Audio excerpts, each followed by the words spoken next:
الحمدللہ رب العالمین والصلاة والسلام علی سید الانبیاء والمرسلین اما بعد فاعوذ باللہ من الشیطان الرجیم بسم اللہ الرحمن الرحیم۔ سورہ بنی اسرائیل کی تقریباً 102 آیات کی تفسیر ہو چکی ہے۔ 102 نمبر آیت ابھی چل رہی تھی۔ اس میں ہماری جو ماقبل بات چل رہی تھی وہ یہ کہ اللہ تعالیٰ نے ارشاد فرمایا کہ ہم نے موسیٰ علیہ السلام کو 9 نشانیاں واضح طور پہ عطا فرمائیں۔ تو آپ بنی اسرائیل سے سوال کیجئے کہ جس وقت موسیٰ علیہ السلام ان کے پاس آئے تھے تو فرعون نے یہ کہا تھا کہ اے موسیٰ میں تمہیں مسحور گمان کرتا ہوں۔ مسحور گمان کرتا ہوں یعنی مسحور اسے کہتے ہیں جس پر جادو ہو گیا ہو، کہ گویا تم پر جادو ہے، یا مسحور بمانے ساحر اس نے لیا کہ یہ جو نشانی تم پیش کر رہے ہو ان نشانیوں کے پیش کرنے کے معاملے میں تمہیں جادوگر گمان کرتا ہوں۔ اس پر موسیٰ علیہ السلام نے ارشاد فرمایا تھا، قال موسیٰ علیہ السلام نے فرمایا لقد علمت ما انزل ہؤلاء، کہ ضرور بے شک تو جانتا ہے کہ جو نہیں نازل کیا ان تمام نشانیوں کو الا رب السماوات والارض، مگر آسمانوں اور زمین کے رب نے، بصائر، اس حال میں کہ یہ نشانیاں دل کی آنکھیں کھول دینے والی ہیں۔ یعنی گویا کہ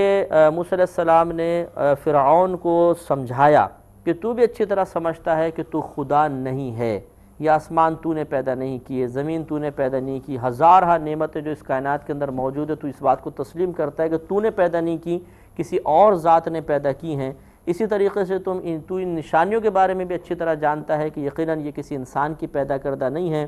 بلکہ اسی رب کی پیدا کردہ ہیں جو آسمانوں اور زمینوں کو پیدا کرنے والا ہے۔ اور تو یہ اچھی طرح جانتا ہے کہ یہ نشانیاں دل کی آنکھیں کھول دیتی ہیں، یعنی جو دل کے اوپر غفلت کے پردے چڑھے ہوئے ہیں، جو اللہ تبارک و تعالیٰ کی وحدانیت کے اقرار کے راہ میں بہت بڑی رکاوٹ ہے، یہ نشانیاں ان پردوں کو ہٹا کر دل کی آنکھیں کھول دیتی ہیں اور انسان واضح طور پہ دیکھ لیتا ہے اور سمجھ جاتا ہے کہ یہ من جانب اللہ ہیں، حق ہیں اور ان پر ایمان لانا ضروری ہے۔ وَإِنِّي لَأَظُنُّكَ يَا فِرْعَوْنُ مَثْبُورًا، یہ دیکھیں بالکل فرعون نے بھی یہی کلام کیا تھا کہ فرعون نے کہا تھا انی لأظنک یا موسیٰ مسحورا، اے موسیٰ بے شک میں گمان کرتا ہوں کہ تجھ پر جادو کر دیا گیا ہے۔ اور موسیٰ علیہ السلام نے جواب میں یہی بالکل اسی طرح کا جملہ اسی وزن پر بیان فرمایا، وَإِنِّي لَأَظُنُّكَ يَا فِرْعَوْنُ مَثْبُورًا، اے فرعون بے شک میں تیرے بارے میں گمان کرتا ہوں کہ تو ہلاک کر دیا جائے گا، تو ہلاک ہوگا، برباد ہوگا۔ اب فرق یہ تھا کہ جو فرعون نے جملہ بولا وہ غیر صحیح تھا، حق نہیں تھا، ویسی حقیقت نہیں تھی۔ جو موسیٰ علیہ السلام نے ارشاد فرمایا وہ اللہ تعالیٰ کی طرف سے تھا اور حقیقی کلام تھا۔ تو باطل سے جو غلط شخص سے کلام نکلتا ہے وہ غلط ہی ہوتا ہے، جو حق شخص خبر دیتا ہے وہ من جانب اللہ اگر ہے، جیسے انبیاء علیہ السلام خبر دیتے ہیں من جانب اللہ ہے تو وہ ضرور حق ہوتی ہے اور اس میں شک و شبہات کی کوئی گنجائش نہیں ہوتی، اور ویسا ہی صدور پذیر ہو جاتا ہے جیسا اللہ تعالیٰ نے ان کو اطلاع دی، اور فرعون ہلاک ہوا۔ فَأَرَادَ أَن يَسْتَفِزَّهُم مِّنَ الْأَرْضِ، تو اس فرعون نے ارادہ کیا کہ انہیں اس زمین سے نکال دے، یعنی موسیٰ علیہ السلام کو اور آپ کی قوم کو زمین سے باہر کر دے، یا اس طرح کہ ان کو جان سے مار دے، یا اس طرح کہ انہیں وہاں سے جلا وطن کر دے۔ فَأَغْرَقْنَاهُ وَمَن مَّعَهُ جَمِيعًا، تو ہم نے اس فرعون کو اور جو اس کے ساتھ تمام تھے سب کو دریا میں غرق کر دیا۔ وَقُلْنَا مِن بَعْدِهِ لِبَنِي إِسْرَائِيلَ اسْكُنُوا الْأَرْضَ فَإِذَا جَاءَ وَعْدُ الْآخِرَةِ جِئْنَا بِكُمْ لَفِيفًا، وَقُلْنَا، اور ہم نے فرمایا من بعدہ اس کے غرق ہو جانے کے بعد، لِبَنِي إِسْرَائِيلَ بنی اسرائیل سے کہ اسْكُنُوا الْأَرْضَ، تم اس زمین میں رہو۔ الارض سے مراد یا تو زمین شام ہے یا زمین مصر، خاص زمین مراد ہے کہ ہم نے فرعون سے کہا تم یہاں سکونت اختیار کرو۔ فَإِذَا جَاءَ وَعْدُ الْآخِرَةِ، پھر جب آخرت کا وعدہ آئے گا،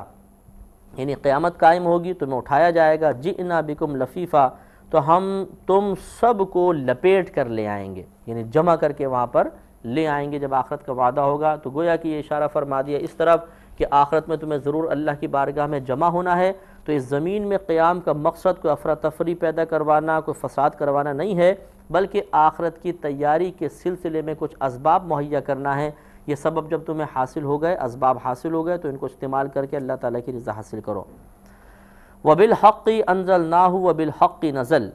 اور ہم نے اس قرآن کو حق کے ساتھ نازل فرمایا، اور یہ حق کے ساتھ ہی اترا ہے۔ قرآن حق کے ساتھ نازل فرمایا، حق کے ساتھ ہی اترا ہے، تو گویا کہ یہ قرآن کے اندر جو بات بیان ہوئی وہ سچ ہے، حق ہے، 100% درست ہے، اس میں شکوک و شبہات کی کوئی گنجائش نہیں۔ اس کو اللہ تبارک و تعالی نے نازل فرمایا، لہٰذا ہمیں اس پر ایمان لانا چاہیے، اس کے مضامین کو حق تصور کرنا چاہیے۔ یہاں پھر میں وہ بات عرض کروں گا کہ جو کتاب حق مضامین کے ساتھ نازل کی گئی، ان مضامین پر اگر مسلمان ہی مطلع نہ ہو تو اس کے لیے بڑی شرمناک بات ہے، اور وہ افراد، وہ حضرات جو ان مضامین پر لوگوں کو مطلع ہونے سے روکتے ہیں، وہ اور زیادہ خطرے میں ہے، اور ان کے لیے انتہائی شرمناک بات ہے کہ مسلمان ہونے کے باوجود اور پھر وہ قرآن کے مضامین کو لوگوں میں عام نہ ہونے دیں، حدیث کے مضامین کو لوگوں میں عام نہ ہونے دیں، بلکہ مختلف ہینے بہانے اور اپنی بیکار دلیلوں کے ذریعے ثابت کرنے کی کوشش کریں کہ قرآن کے مضامین پر مطلع ہونا کوئی ضروری نہیں ہے، حدیث کے مضامین پر مطلع ہونا ضروری نہیں ہے۔ یہ غلط حرکت ہے، اس سے بچنا چاہیے اور اللہ کے عذاب سے ڈرنا چاہیے۔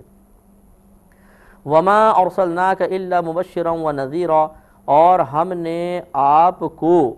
صرف ڈر سلانے والا اور خوشخبری سنانے والا بنا کر بھیجا ہے۔ یعنی آپ کا یہ اشارہ فرما دیا، یہ معاذ اللہ آپ کے اختیارات کے محدود ہونے کی طرف اشارہ نہیں ہے، بلکہ آپ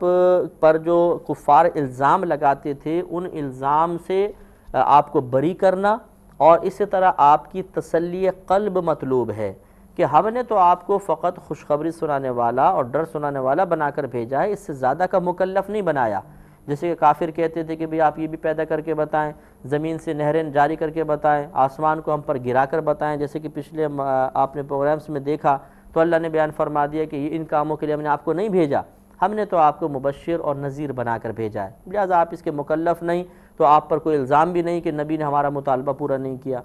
اور تسلی قلب اس لحاظ سے اس سے حاصل ہوتی ہے کہ نبی کریم صلی اللہ علیہ وسلم جب کفار کو دعوت دیا کرتے تھے اور وہ اس کے جواب میں غیر مناسب رویہ اختیار کرتے تھے تو آپ کا قلب رنجیدہ ہو جاتا تھا، تو اللہ تبارک و تعالیٰ نے پھر آپ کو تسلی بیان فرمایا کہ حبیب کریم اپنی بات کا منوانا یہ آپ کا منصب نہیں، آپ کا کام ہے اپنی بات کو سنانا، اپنی بات کو بیان کرنا، ہمارا پیغام ان کے سامنے ذکر کر دینا، یہی آپ کا کام ہے۔ آپ مبشر ہیں، نذیر ہیں، خوشخبری سنائیے، ڈر سنائیے، آپ کا کام ختم، آپ بری ذمہ ہیں۔ بروز قیامت معاذ اللہ اب آپ سے اس بارے میں باز پرس نہیں ہوگی کہ آپ کی بات انہوں نے کیوں نہیں مانی۔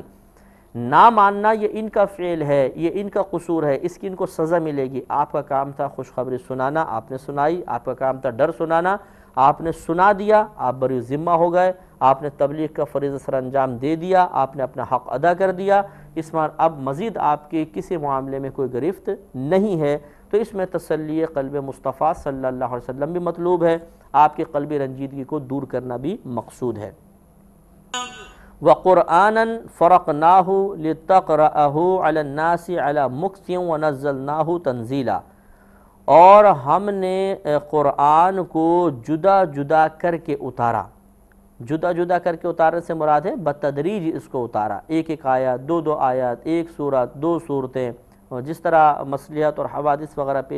مصلیحت تھی یا حوادث اور واقع پیش آتے رہے، جس کی مدت تقریباً 23 سال ہے۔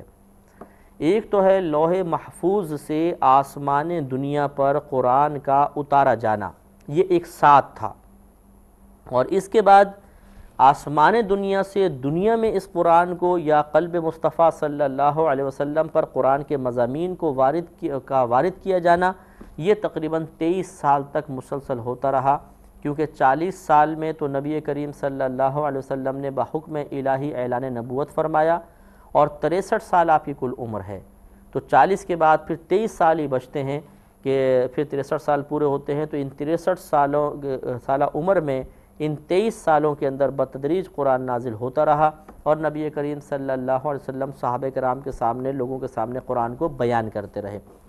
تو اللہ نے ارشاد فرمایا کہ ہم نے قرآن کو جدا جدا کر کے اتارا، کیوں؟ لِتَقْرَأَهُ عَلَى النَّاسِ عَلَى مُكْثٍ، تاکہ آپ اسے لوگوں پر ٹھہر ٹھہر کر پڑھیں، آہستہ آہستہ پڑھیں۔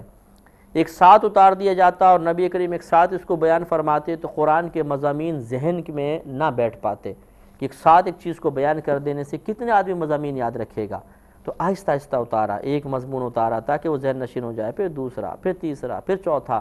اس طرح 23 سال کی مدت میں مختلف مضامین اتارے تاکہ آہستہ آہستہ راسخ فی الذہن ہو جائیں۔ تو یہی قرآن کا اسلوب ہے اور یہی قرآن کی حکمت ہے۔ اس سے معلوم ہوا کہ ہمیں بھی قرآن کو ٹھہر ٹھہر کر اور سمجھ سمجھ کے پڑھنا چاہیے تاکہ اس کے مضامین ہمارے ذہن اور قلب میں اچھی طرح راسخ ہو جائے۔ تو اس سے یہ بھی معلوم ہو گیا کہ قرآن کو ایک ساتھ بہت زیادہ پڑھ لینا کہ جو ہم نے 20 سپارے ختم کر لیے، ہم نے 30 سپارے ختم کیے ہیں، یا ہم نے اس رمضان میں 10 قرآن ختم کیے، ہم نے 12 قرآن 20 قرآن ختم کر دیے، کوئی کمال نہیں ہے کہ ایک ساتھ پورے قرآن کے ختم کر دینے سے یقیناً اس کے مضامین پر نہ آدمی مطلع ہو سکتا ہے، اور اگر بالفرض آپ یہ 20 قرآن ترجمے کے ساتھ بھی ایک ساتھ ہی پڑھتے چلے جائیں پورا قرآن، تو نہ اس کے مضامین آپ کے ذہن میں راسخ ہو سکتے ہیں، پختہ ہو سکتے ہیں، تو یہ کوئی کمال نہیں ہے۔ کمال اصل میں یہ ہے کہ قرآن کو آہستہ آہستہ پڑھا جائے اور اس کے مضامین کو راسخ فی ذہن کیا جائے، بار بار تفسیر کو سنا جائے، تفسیر کے ساتھ قرآن کو پڑھا جائے تاکہ قرآن کے مضامین پر اطلاع ملے اور جو اصل میں مقصود قرآن ہے وہ ہمیں حاصل ہو جائے۔ اور پھر اسی مضمون کو اللہ نے تکرار کے ساتھ بیان فرمایا وَنَزَّلْنَاهُ تَنزِيلًا، اور ہم نے اس کو بتدریج نازل فرمایا، آہستہ آہستہ نازل فرمایا تاکہ اس کے مضامین اچھی طرح ذہن میں راسخ ہو جائے اور آپ اچھے طریقے سے آہستہ آہستہ اس کو بیان کر کے لوگوں کو قرآن کے قریب لے کر آئیں، قرآن ان کو قرآن بوجھ محسوس نہ ہو، قرآن کے مضامین ان پر بوجھ نہ بن جائیں۔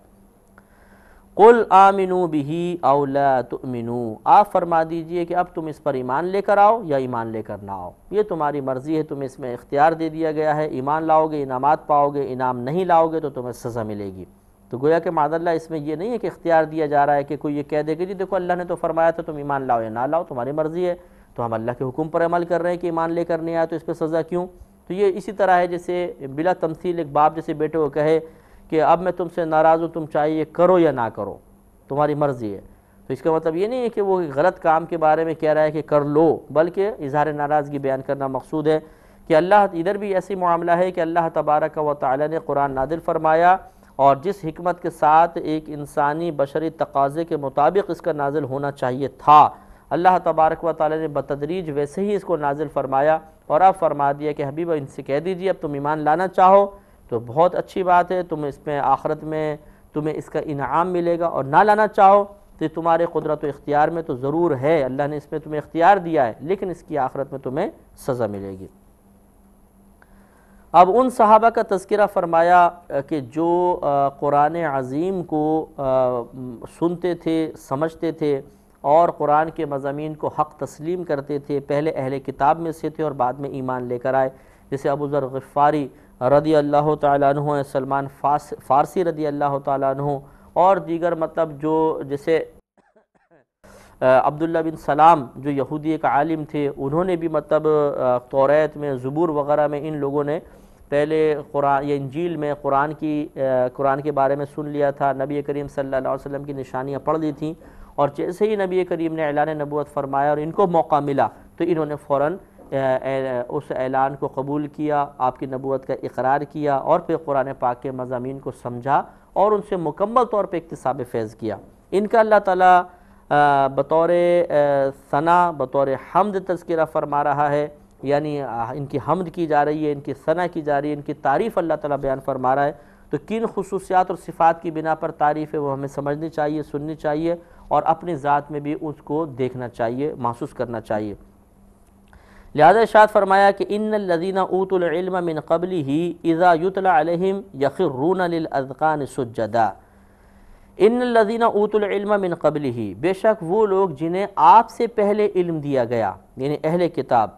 اذا یتلی علیہم، جس وقت ان پر یہ قرآن پڑھا جاتا ہے، یخرون للاذقان سجدا، تو اس وقت وہ تھوڑی کے بل سجدے میں گر جاتے ہیں۔ اذقان زقن کی جمع، زقن تھوڑی کو کہتے ہیں، مراد یہ نہیں ہے کہ تھوڑی پہ سجدہ کر رہے ہیں، بلکہ کیا ہے وہ مطلب سجدے کے اندر گر جاتے ہیں۔ تھوڑی کے بل سے مراد کہ بے اختیار تیزی کے ساتھ وہ سجدے کے اندر گر جاتے ہیں۔ وَيَقُولُونَ، اور وہ کہتے ہیں، سبحان ربنا، ہمارے رب کے لیے پاکی ہے، ان کان وعد ربنا لمفعولا، بے شک ہمارے رب کا وعدہ ضرور پورا ہونا ہے، جو ہمارے رب نے وعدے فرمائے وہ ضرور پورے ہوں گے، ضرور۔ وَيَخِرُّونَ لِلْأَذْقَانِ، اور وہ اپنی تھوڑیوں کے بل گر جاتے ہیں، یبکونا اس حال میں کہ وہ رو رہے ہوتے ہیں، روتے ہوئے گر جاتے ہیں، وَيَزِيدُهُمْ خُشُوعًا اور یہ قرآن ان کے دل کے خشوع و خضوع کو بڑھا دیتا ہے، ان کے دل کے خوف کو بڑھا دیتا ہے، ان کے دل میں جو اللہ تبارک و تعالیٰ کا پہلے ہی ادب اور احترام ہے اس میں مزید اضافہ فرما دیتا ہے۔ تو یہ آیت سجدہ ہے، جتنے ہمارے لوگ سن رہے ہیں احتیاطاً آپ اس پر آیت سجدہ یعنی اس پہ سجدہ فرما لیں، سجدہ تلاوت تو بہت ہی بہتر ہے کیونکہ یہ آیت سجدہ ہے۔ تو اللہ تعالیٰ نے ان کی صفات بیان فرمائی کہ جب ان پر قرآن پڑھا جاتا ہے تو قرآن کے مضامین کی ہیبت ان کے قلب پر طاری ہو جاتی ہے، اللہ تبارک و تعالیٰ کا خوف یہ محسوس کرتے ہیں، اور یہ قلبی کیفیات کا تبدیل ہونا انہیں مجبور کر دیتا ہے کہ اللہ تعالیٰ کی بارگاہ میں فوراً سجدہ ریز ہو جائیں۔ تو معلوم یہ ہوا کہ آدمی کے دل میں قرآن پاک کی وجہ سے خشوع و خضوع میں اضافہ اسی وقت ہوگا، آدمی کی قلبی کیفیات اسی وقت تبدیل ہوں گی جب وہ ان کے مضامین پر مطلع ہوگا۔ اور ہمارا المیہ یہ ہے کہ ہم قرآن کے مضامین پر مطلع نہیں ہو پاتے کیونکہ عربی ہماری مادری زبان نہیں، اور ترجمہ اور تفسیر کے ساتھ پڑھنے کے لیے ہم خود تیار نہیں۔ تو قرآن پاک کی خالی عربی عبارت پڑھ کے ہم سمجھتے ہیں بہت بڑا کمال کر لیا، ہمیں بہت ثواب حاصل ہو گیا۔ یقیناً اللہ تعالیٰ اس عربی عبارت کے پڑھنے پر ثواب عطا فرمانے پر قادر ہے اور ثواب دے گا بھی، لیکن یہ صرف عربی عبارت کا پڑھ لینا یہ قرآن پاک کے مقصود کو پورا نہیں کرے گا۔ قرآن پاک اس لیے دیا گیا ہے تاکہ ہم اس کو پڑھیں، اس کو سمجھیں، اس کے مضامین کو راسخ فی الذہن کریں، تب انشاءاللہ تعالیٰ ہماری نجات بھی ہے اور ہماری قلبی کیفیات تبدیل ہوں گی، جو کیفیات پھر ہمیں اللہ تعالیٰ کی رضا والے کاموں کی طرف مائل کریں گی اور اس کی ناراضگی والے کاموں سے دور کریں گی۔ لیکن ہم ان باتوں کو نہیں سمجھ پاتے ہیں اور یہ قلبی کیفیات ہم پر وارد نہیں ہوتی ہیں۔ قرآن کے مضامین، قرآن کو پڑھنے کے بعد چونکہ ہم مضامین پر مطلع نہیں ہوتے ہیں، تو جس طرح 1 گھنٹے پہلے ہمارے قلب کی کیفیت ہوتی ہے، قرآن پڑھنے کے بعد بھی قلب کی کیفیت وہی ہوتی ہے۔ اور بعض جو بیچارے یہ سمجھتے ہیں کہ جی ہم قرآن پڑھتے ہیں، عربی عبارت پڑھتے ہیں تو ہماری آنکھوں سے آنسو جاری ہو جاتے ہیں، یہ ایک وقتی کیفیت ہے جو اللہ تعالیٰ نے آپ کے دل میں خوف ڈالا، آپ کے دل میں یہ نرمی ڈالی، یہ بھی اللہ کی من جانب اللہ ہی، اللہ کا کرم ہی ہے۔ لیکن ان آنسوؤں کے نکل جانے کو کافی سمجھنا اور یہ سوچنا کہ شاید میں نے قرآن کے پڑھنے کا حق ادا کر دیا، یہ ایک بے وقوفی اور خوش فہمی کے سوا کچھ بھی نہیں ہے۔ قرآن اس لیے نہیں دیا گیا کہ خالی عربی عبارت پڑھو اور سمجھ میں آئے نہ آئے تھوڑا سا رو لو تو مطلب کام پورا ہو جائے گا، بلکہ قرآن سمجھنے کے لیے نازل کیا گیا۔ اس پر انشاءاللہ مزید کلام کریں گے اور تفصیل سے کلام کریں گے اگلے پروگرام میں۔ وآخر دعوانا ان الحمد للہ رب العالمین۔